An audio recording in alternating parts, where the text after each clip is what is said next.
La salud al día.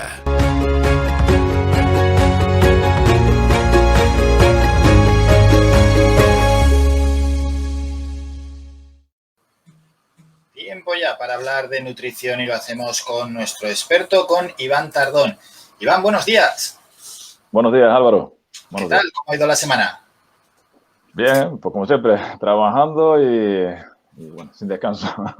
Bueno, es bueno, al final... Hasta que lleguen las vacaciones, que la está deseando uno.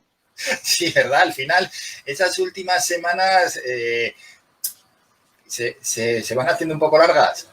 Sobre todo cuando empieza el calorcito y la gente te va diciendo que se van de vacaciones y tal, ya empiezas a echar un poquito de menos ese ambiente. Eso es. Bueno, ¿qué tema tenemos para hoy? Pues mira, hoy te traigo un tema bastante delicado, ¿vale? Un tema que se llama alimentación y cáncer. Y tanto que delicado, ¿eh? Bastante delicado, sí. Sí. Hay muchas historias que se escuchan por ahí y bueno, un poquito para dar luz a esas historias que se pueden escuchar, porque por internet te puedes encontrar muchas barbaridades y creo que bueno, pues no está de más que yo hable un poquito sobre ello, sí. Para evitar dar unas falsas esperanzas a aquellas personas que las busquen, claro.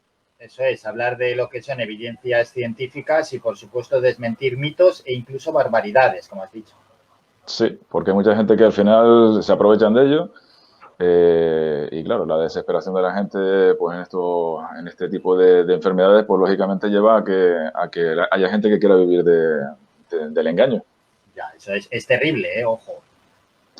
Sí, la verdad que se podría decir que es una de las peores cosas que se puede hacer en la vida porque aprovecharte de una enfermedad o aprovecharte de una desesperación de una persona para hacerte pues rico o no rico, sino vivir de ello, pues es un poquito, no sé, tocarlo con mucho cuidado. Sí, vamos con esas barbaridades, esos mitos que podemos encontrar a veces en las redes sociales, en internet o incluso en... Mira, para adelantarte, decirte que bueno, que el ser humano es el único animal que puede elegir qué alimentos coger y cómo prepararlos. Con lo cual, pues tenemos que aprovechar esa situación que nos desmarca del resto de los animales para poder elegir esos alimentos que deberíamos de utilizar. La medicina moderna actualmente pues solamente se dedica a prohibir alimentos cuando ya existe un problema. Entonces lo que tenemos que buscar es la solución antes de que ocurra, o sea, prevenir. Cuando hablamos de alimentación en el cáncer, hablamos de prevención, siempre de prevención, porque es la única herramienta que podemos tener, porque una vez que se desarrolla la enfermedad, tenemos pocas posibilidades de que con la alimentación solamente podamos conseguir algo. Los cambios de hábitos están muy bien, pero los cambios de hábitos hay que hacerlos antes de que pase el problema. No es como, por ejemplo, el colesterol, que bueno, tenemos un problema de colesterol, nos vamos al médico, nos da una medicación y asunto arreglado. Si lo hubiésemos prevenido, seguramente tampoco hubiésemos tenido el colesterol. Entonces, ahí es donde quiero incidir un poco, ¿vale? Eso es. Mira, comentarte, con datos científicos que tengo aquí en la mano, que los tipos de cánceres normalmente se suelen producir, pues, fíjate que solamente lo que habla mucha gente que los factores ambientales suelen ser los causantes de esto, solamente es un 2% de los casos de los cánceres. Después, por ejemplo, los factores hereditarios son el 15%. El tabaquismo, que ya es una cosa que ya sabemos todos que produce cáncer, es el 30%. El alcohol es un 3%. La obesidad y la falta de ejercicio provocan el 5% de los cánceres que existen. Ajá. Y la mala alimentación produce un 30% también. Entonces, para que veas hasta qué punto puede llegar a sernos útil el comer sano, el tener unas buenas condiciones de salud para prevenir este tipo de enfermedades. Pues nos vamos a un tercio, vamos, es que el porcentaje es enorme.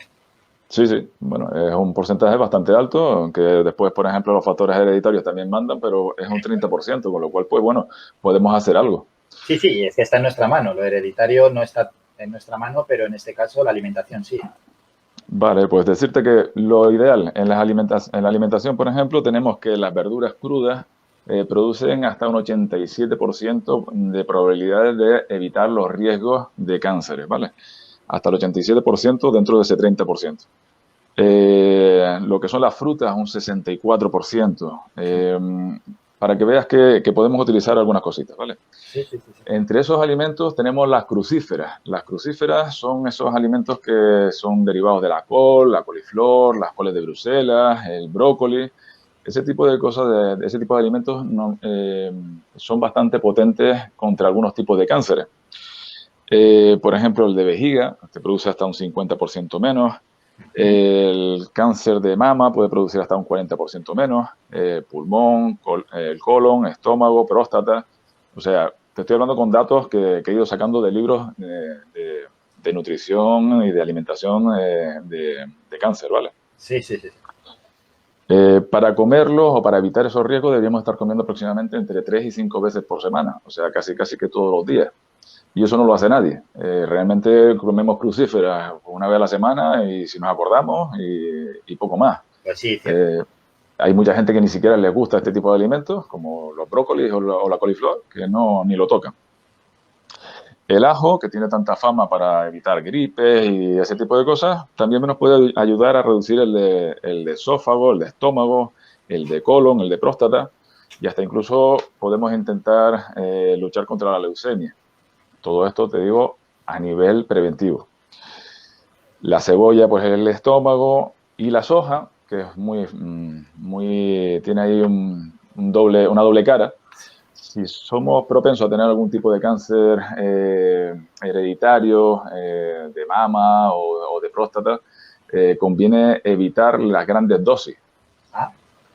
Pero si tomamos unas dosis bastante normales, de unos 100 gramos diarios aproximadamente, no había ningún problema. El problema se produce normalmente cuando tomamos leche de soja, yogur de soja, tomamos, por ejemplo, isoflavonas en pastillas y nos atiborramos a tomar una cantidad elevada de isoflavonas que nos puede llevar a provocar ese riesgo un poquito más aumentado, ¿vale?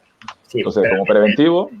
Como preventivo, pero el que tome, bueno, algo de leche de soja y así, sin grandes cantidades, puede estar tranquilo, ¿no? Sí, siempre y cuando no abuse de ello. O sea, lo ideal es que la soja está bien. De hecho, en Asia se producen donde menos cánceres de tipo, pues, como te decía, de próstata o de mama se producen, casi es nulo. Y sin embargo, en Occidente hay muchos más casos. Y aquí es donde más abusamos de las isoflavonas. ¿Vale? En cuanto a la cúrcuma, es una especie que podemos encontrar en cualquier supermercado, muy barata, y es un potente antioxidante que tiene una sustancia llamada curcumina, que la podemos potenciar con la piperina, que es la pimienta negra. Podemos hacer que la absorción de esa curcumina sea más eficaz y nos puede luchar contra el cáncer de estómago, el de colon, el de piel, el de hígado, el de mama, el de ovarios y leucemia. O sea, es algo tan básico que tenemos en la cocina y que muchas veces ni usamos. Sí, sí, sí, es verdad. El té verde, que también ese sí es muy conocido, ese es bastante más oído, y lucha contra el de vejiga, el de mama, el de estómago, el de próstata, el de boca, el de piel, pulmón, colon. Digo, me he tenido que traer una chuleta porque era imposible aprenderse todo esto. Claro, era imposible, es imposible. Bueno, esos alimentos, ¿no?, que ayudan, son preventivos en la lucha contra el cáncer. ¿Tenemos alguno más? Y si no, iban para desmentir, sobre todo desmentir esos mitos que circulan por las redes. Te nombro los que me quedan, los frutos rojos, por ejemplo, el omega 3, los tomates, que van muy bien para el tema de la próstata, los cítricos, el vino. El vino, cuidado, porque tomar mucho vino no es sano, pero una copita de vino de vez en cuando podría ayudar también un poquito a algunos temas de protección también por sus sustancias que tiene, aunque sería preferible tomar las que vienen en la uva directamente, para evitar ese alcohol, ¿vale? Y después el chocolate, que el chocolate, pues bueno, esto es una alegría para todo el mundo, pero sí, lucha contra el cáncer también, sobre todo el chocolate negro, el más puro. Si cogemos el 100%, pues mejor todavía que el que venden como chocolate con leche. Claro, eso es. Bueno, pues esos alimentos que son preventivos en la lucha contra el cáncer, o por supuesto una dieta equilibrada, como no se le cansa de decirlo nuestro experto en nutrición, y luego están los falsos mitos. Vamos a desmentir algunos. Mira, los mitos, te podría decir que hay muchas barbaridades que se escuchan y Y muchas veces pasa por, pues bueno, si te tomas un determinado alimento vas a evitar el cáncer para toda la vida, o incluso si lo tienes lo vas a eliminar. No, eliminarlo no se va a eliminar porque no es tan fácil. De hecho, hay estudios que están continuamente machacándose sobre ello y no hay ningún alimento eficaz para quitar un tipo de cáncer o un tumor, ¿vale? Para eso necesitamos, pues, lo que hablamos en su día, que era utilizar la quimioterapia y después ayudarnos un poco con batidos proteicos para no desnutrirnos, y etcétera, ¿vale? Todo lo que nos quieran vender de una manera que sea eficaz y como si fuese la panacea, siempre hay que dudar de ella. Lo vamos a englobar ahí y ya está, directamente, y no hay más. Sí, porque realmente, te digo, van a ser pequeñas cosas que seguramente se me van a escapar montones y sí es que intentar tener una vida saludable, llevar unos hábitos de vida saludables, no abusar de nada porque un alimento, por muy sano que sea, como se suele decir, todos los alimentos son venenos dependiendo de la dosis que tomes, con lo cual pues toma las cantidades suficientes y normales que deberías de tomar, pero sin abusar de nada en concreto porque al final te puede llevar a eso, sobre todo evitar los ahumados, los fritos. Sí, pues te iba a preguntar también por alguna vez que han relacionado el embutido y ese tipo de... los ultraprocesados, sí, eso tiene un montón de porquerías y sí pueden llevar a temas cancerígenos, con lo cual lo ideal es tomar lo menos posible de que sean ultraprocesados, tomar todo lo más natural posible. Lo ideal sería hacerte tus propios embutidos en casa, pero eso ya es imposible. Y tomar cosas lo más sanas posible que tenemos ahí para untar en el pan, aguacate, aceite de oliva. Podemos utilizar, por ejemplo, preferiblemente la pata asada antes que el jamón serrano o que el jamón cocido. O sea, buscar siempre cositas que sean lo más sanas posible y lo menos tocado por el hombre. Bueno, has traído hoy un tema increíble, un tema importantísimo que había que lanzárselo a los oyentes y que espero que hayan prestado muchísima atención porque no es ninguna broma. Iván, gracias por este tema, enhorabuena por la buena exposición y nos citamos ya para el próximo miércoles. Muchas gracias, hasta el próximo miércoles.